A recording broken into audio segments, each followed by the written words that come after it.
It was a beautiful early October day. The weather was warm, the leaves were starting to turn in a riot of color, and the wedding had gone perfectly. Halley Holbrook sat in a quiet corner of the peaceful terrace overlooking the exquisite garden of the Connecticut estate she had rented for her daughter Valerie's wedding. The bridal couple had wanted a daytime wedding with a morning ceremony, a celebratory lunch, and an afternoon of dancing. By 6 o'clock, the couple had left, and the guests had said their goodbyes and thanks to Halley for a fabulous event, and she took a moment to sit quietly and think about what an unforgettable day it had been. Valerie was a tall, fine-featured blonde, 27 years old, and she'd been dating Seth Parker for almost 3 years. They had met at the beginning of the pandemic and had gotten close quickly, sheltering together in place several times.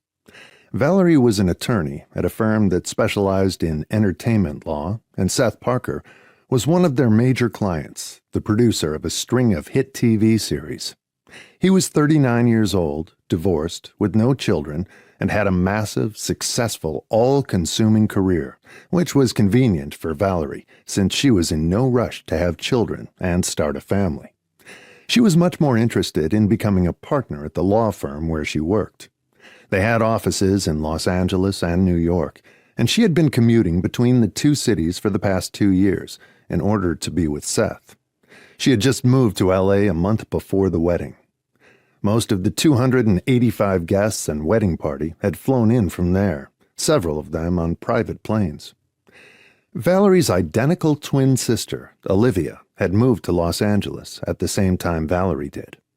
She was an artist and could work anywhere, and she had just signed a contract with a reputable contemporary art gallery in L.A. to represent her. The girls had given up the New York apartment they shared in Tribeca when Valerie was in town, and Olivia had given up her studio in Soho. They were making a clean break by going to the West Coast together, which was how they had done everything all their lives. They were inseparable, had gone to school together since nursery school, and had gone to Yale because of the excellent fine arts department for Olivia. When Valerie went on to Columbia Law School in New York, Olivia was back in the city working in her studio. Halley lived in New York on Fifth Avenue in a beautiful big apartment where she and her daughters had lived for 19 years, since Halley's first best-selling novel. The twins had been 8 when they moved there from a much smaller, more modest apartment on the Upper West Side, which had been all Halley could afford at the time. Their current apartment still felt like home to the twins. Halley lived there alone now, but the girls visited often and spent weekends with their mother occasionally. When they did, the 3 of them always had fun together.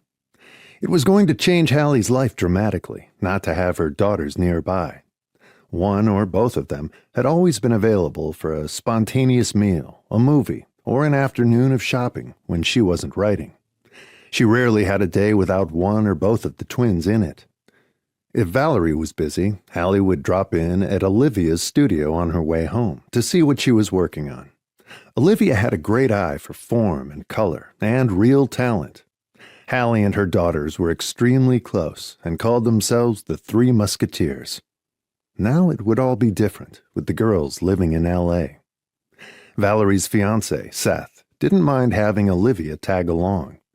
He enjoyed having 2 beautiful women with him and teased them about it.